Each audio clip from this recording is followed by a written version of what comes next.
The NHL is back after the holiday break. We've got the latest injury updates, plus the Detroit Red Wings' new coaching staff gets its start this weekend. We'll have that, plus the World Juniors coming up on today's Locked On NHL podcast.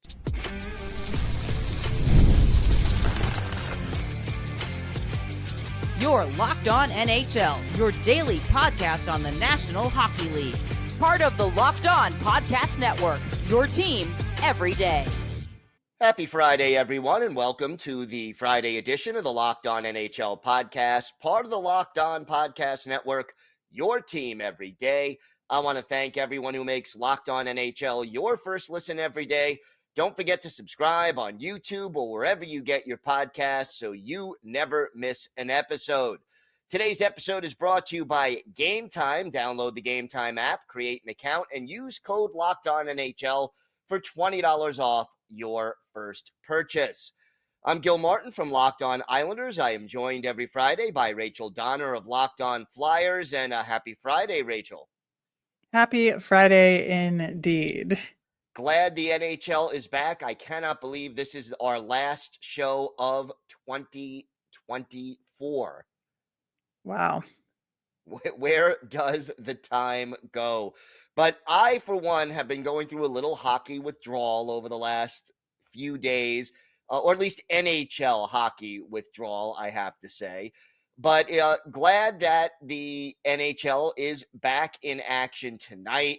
And the biggest story over the break had to be the regime change in Detroit. Patrik Laine out, Todd McLellan in, and the Red Wings, well, they'll face a couple of pretty tough tests this weekend as McLellan gets his tenure started in the Motor City.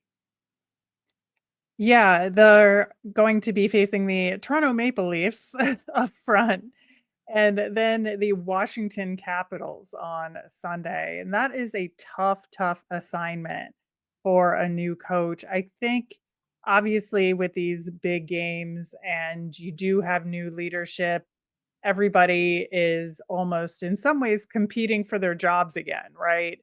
And so I think that, and wanting to show out for the new coach, I'm Right. sure. And, feeling like maybe everybody gets a fresh start. And with everything that's been going on, we've talked about it on this show. The Locked On Red Wings guys have been doing a phenomenal job covering it. And it's just been one of these things that's been a long time coming in Detroit. And to have like this opportunity for a fresh start, I think is really important for everybody on that team. It is. And, the funny thing is the way the wild card race in the Eastern Conference is setting up, Detroit's not out of it. I mean, if they No, play better hockey for the remaining 45, 50 games of this season, they're only, 5-6 points out of a wild card spot. So they can get back in this race. But I think the long-term direction of the team is the more important thing for the Red Wings rather than making the playoffs this year. right. And I think this is where kind of the rubber meets the road, because with this rebuild, with Steve Yzerman in charge behind the scenes, you know, we're in like year 5, right? Essentially of this. And at a certain point, it can't be that your players are too young. It can't be that it's the wrong coach.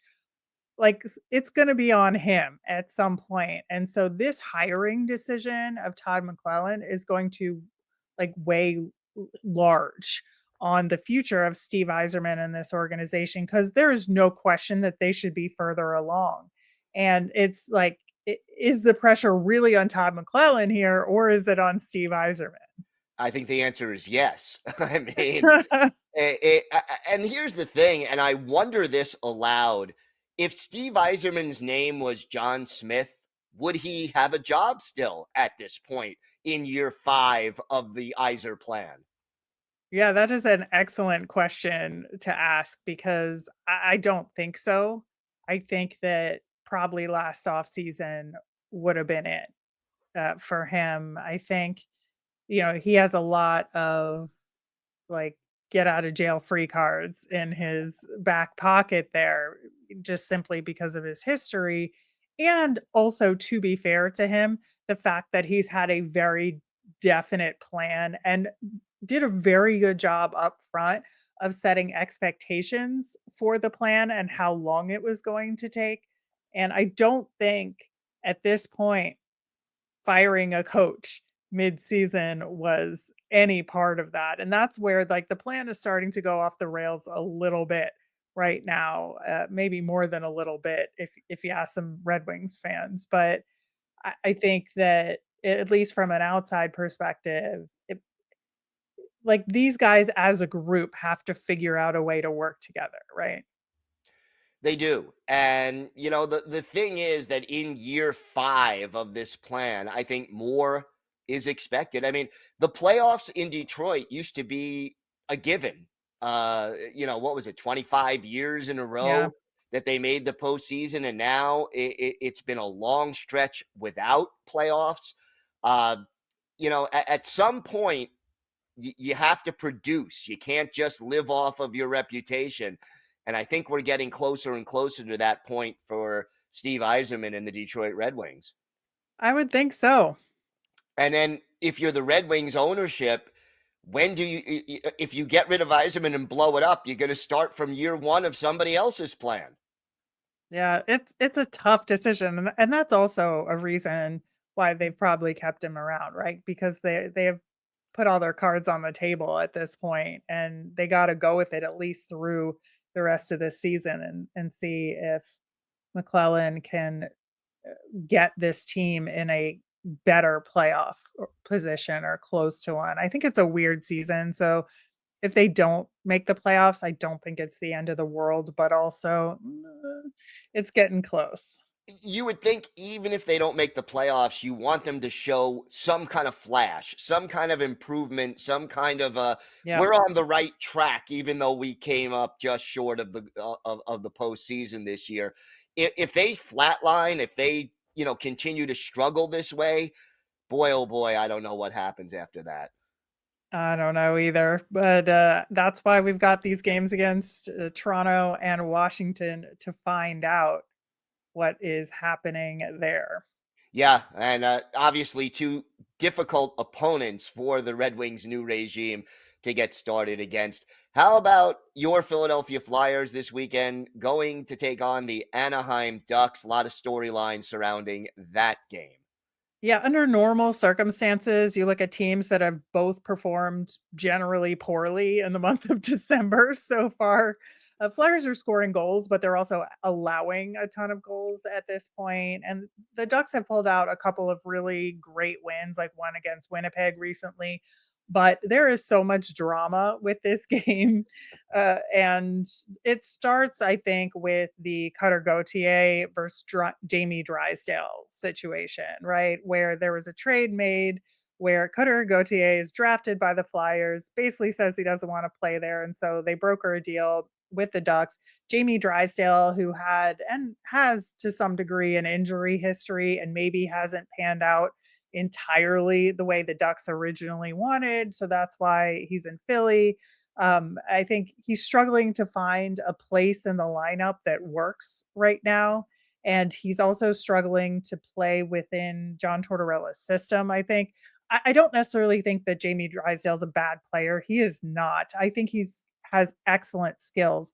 I just think this and his system isn't working out. So and meanwhile, Cutter Gauthier is starting to get going offensively, and Yeah, that kind of adds to the spiciness little of the twist there. storyline there. But meanwhile, also in Anaheim, in their last game before the holiday break against Vegas, goaltender John Gibson was hurt in a very bizarre way where Tanner Lazinski, ex-Flyer, by the way, Yeah, just to had add to more to it. Yeah. add to more to it, who's on Vegas now, poked Gibson in the eye with his stick, and he had to leave the game. As of this recording, we don't know what Gibson's status is, but I think that's huge for the Ducks, but also throws a wrench in all these Gibson trade rumors that have been happening all season, right? Yeah, he has been considered one of the most likely players to be moved at the deadline. And the worst thing that could happen to the Ducks if they're planning on trading him is for him to get injured and thereby taking away whatever assets they would get back in a Gibson trade, not to mention the team that would acquire him, who, wants a little help in goal. There's a few teams that have been mentioned with regard to Gibson. He can be a difference maker on the right team come the stretch drive and the playoffs. Right. And one of those teams is the Edmonton Oilers, right? Who's always had this weird goaltending problem that is ostensibly kept them from reaching the promised land, right? And so Gibson, according to Pierre LeBrun and Chris Johnson, was willing to potentially waive his no trade clause to go to Edmonton because, why wouldn't you, I guess. Yeah. But given that, standings. right. And I think that, again, does all of this get put on hold? And, certainly hope Gibson is okay. That's a very scary kind of injury. But it affects not only the Ducks, but also all of these other cascading things around the league. Yeah, and if Gibson is not available at the trade deadline, other goalies will become more desirable as a result. And so there is really a snowball effect.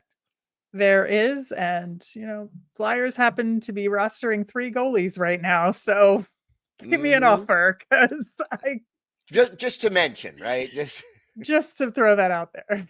All right. Well, we have got a lot more to discuss on today's show. The Canadiens head down to South Florida. We've got a big Metropolitan Division home and home this weekend, and we'll check out day 1 of the World Juniors. We've got all that and more coming up on today's Locked On NHL podcast. Today's episode is sponsored by Prize Picks. If you love sports, you're going to love Prize Picks, the best place to turn your sports knowledge into real money. Whether it's hockey, football, or any other of your favorite sports, Prize Picks makes it easy to get in on the action. You can now win up to 1,000 times your money on Prize Picks. Plus, this holiday season, they're giving away $30+ million in rewards during Picksmas and offering 2 free picks in December. And when your picks hit, Prize Picks makes it easy to cash out. You can get your money in as fast as 15 minutes. Prize Picks also offers fun weekly promotions like Taco Tuesday, where select player projections are discounted up to 25%. Download the app today. Use the code LOCKEDONNHL. You'll get $50 instantly after you play your first $5 lineup. That's right, $50 instantly. Prize Picks, run your game. So it happens every year. The Montreal Canadiens head down to Florida around the holiday break. And They do. Half of Quebec, I think, follows them or precedes them down there. I'm not sure which. I would say precedes. Yes. Yeah, I would say precedes and stays longer than they do. I do remember being in South Florida a lot during the holidays growing up. Same. And hearing a lot of French on the beach. So, yes. Which was wonderful. But the Canadiens it was like down. Go ahead. A combination of like New Yorkers and Quebecois was the entirety of South Florida during the winter holiday break. Exactly. And it was always great. But for the Canadiens and their fans, this is kind of an annual rite of passage. It is. It's kind of funny that it's just one of those things in the NHL schedule that you can lock down and is going to happen. And it's a lot of fun for the Montreal fans who are already down there, and they get to see their team, whether it's on the East Coast with the Panthers, and then they're going to follow it up the next day playing Tampa. And I have done the back-to-back before where I drove between the two cities to watch both games. It's a lot of fun. But, it's not just a fun snowbird trip this year. Obviously there's a lot of stories around it. And I think Patrik Laine is, of course, at the top of that list, right? Yeah. And it's one of those things. He was playing really, really well for Montreal, and then he ends up getting hurt. And that, again, just the timing of it, just when he's starting to get into the groove, injured again, and that is just bad news. An upper body injury that he suffered against the Blue Jackets. We do not know the severity of it, but he left the game early in the first period after a big collision. And now, he didn't play until earlier this month. So the Habs, acquired him. It was a big acquisition. And then bang, he ends up getting hurt just a few weeks after returning to the lineup. Yeah, I mean, officially before the break, it's day to day, but who knows what that means as of recording right now. But there was also obviously that additional layer of drama around his comments around the Blue Jackets and his time there, and then getting injured and getting pulled from the game did not help that situation. I think. No. And some of his former teammates obviously took exception to those comments. I mean, the comments were that he felt that the Blue Jackets organization and team was a little too comfortable with losing. What is your take on making a statement like that? That is very un-NHL like. Let's put it that way. Right, but when has Patrik Laine done anything that Right. was typical NHL? Point taken. It is also interesting too because you look at the standings right now, and again, Montreal is in that sort of mush of teams. Obviously, I don't think anybody is expecting Montreal to make the playoffs this year, but I think there were some expectations to take a little bit more of a step forward, and Patrik Laine was a huge part of the calculus there. And so I think that obviously we hope he gets back and can play again soon, but Montreal has had a tough, road season thus far. 4-10-1 on the road, and then these two back-to-back games against the Florida Panthers, obviously a very strong team, and the Tampa Bay Lightning, who have sort of surged into this like first wild card spot and have pretty much like got that one locked down for the moment, right?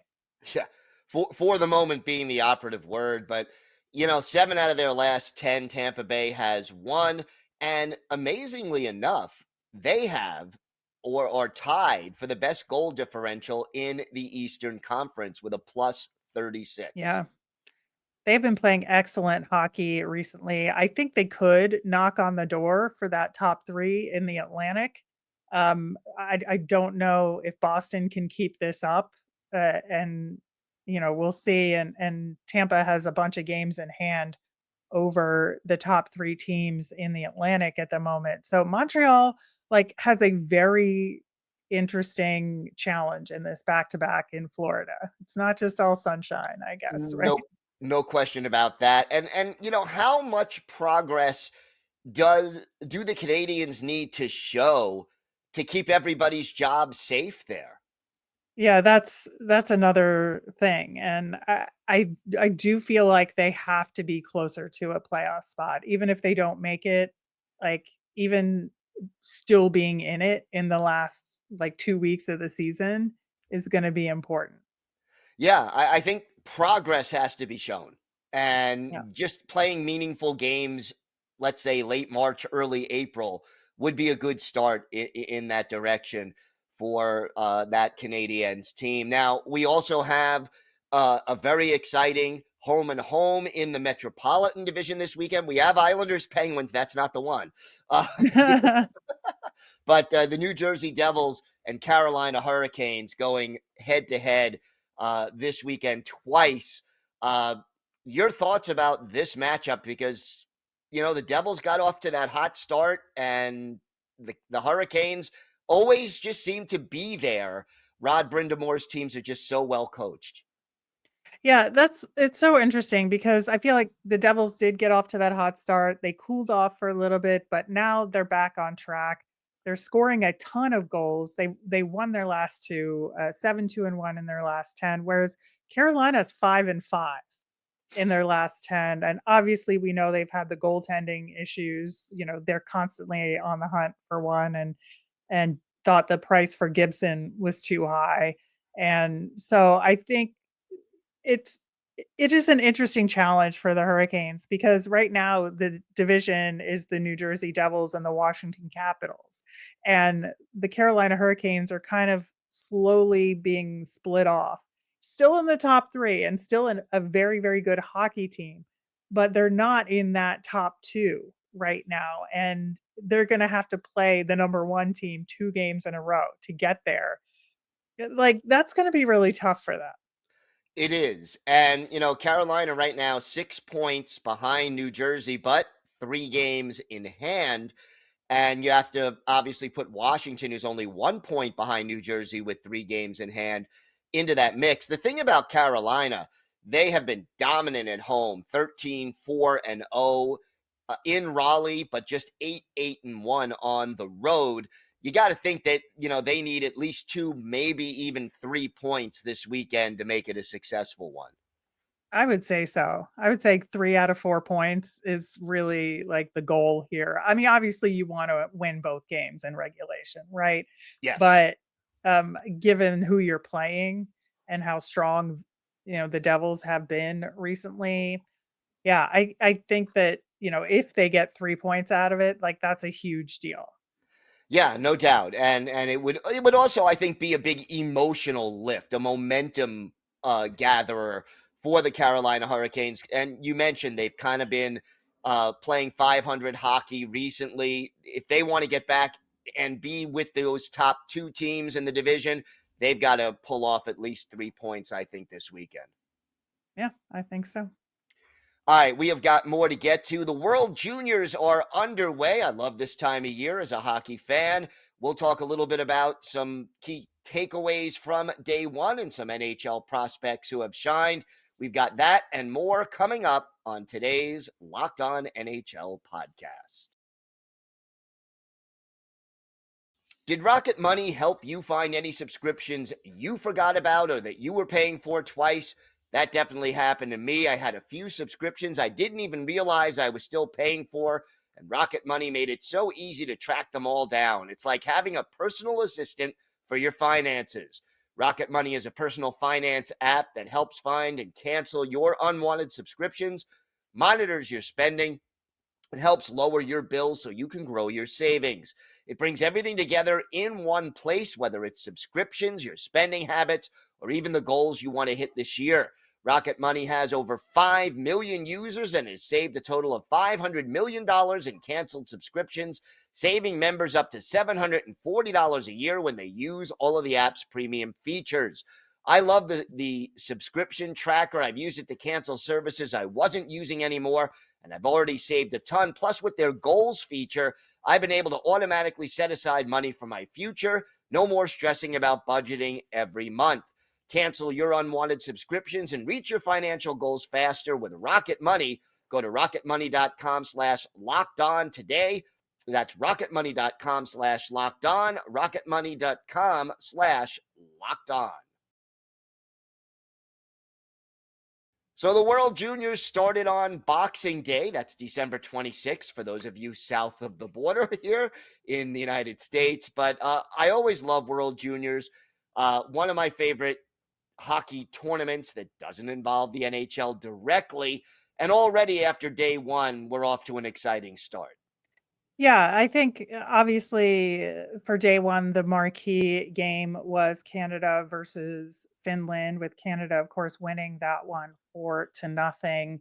But it was closer than that score would suggest. Like, Canada really had to work for this one. I think Finland played a very strong defensive structure in this one and limited Canada's quality opportunities. They got a lot of shots, but I think that it was a very good showing for Finland overall. And they, of course, want to compete for a medal here.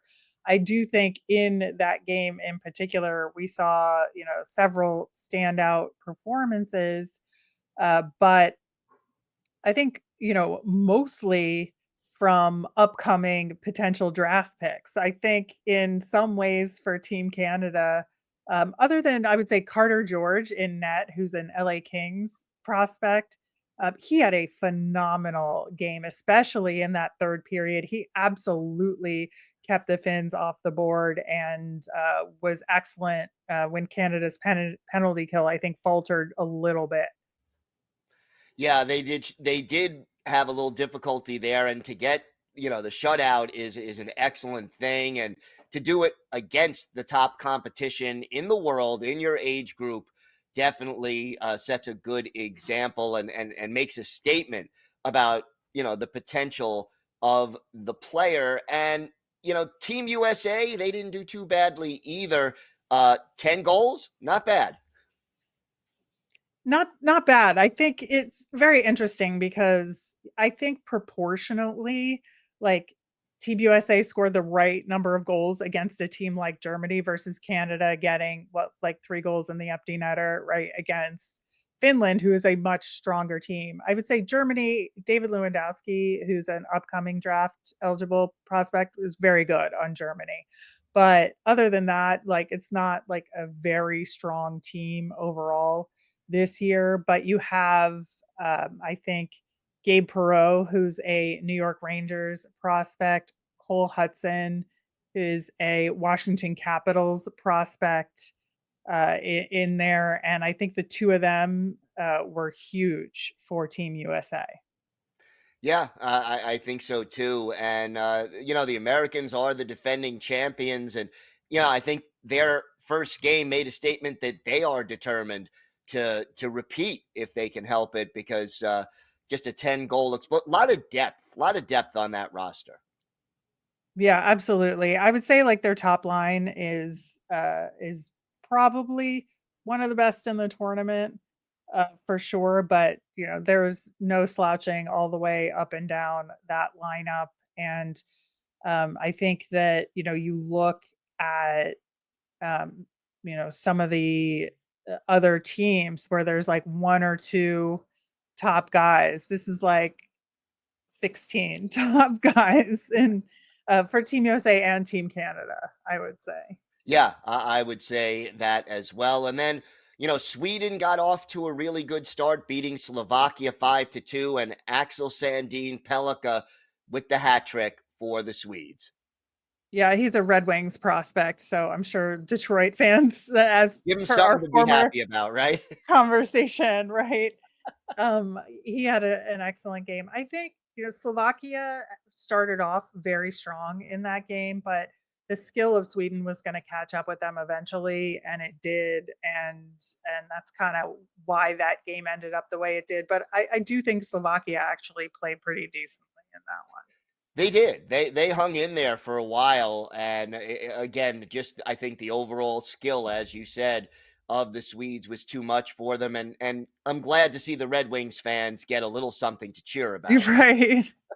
After Right. all I the think so. difficulties they've been having over the course of this season and recently as well. The other game on day one, the Czechia beating the Swiss 5-1. Your thoughts on that game?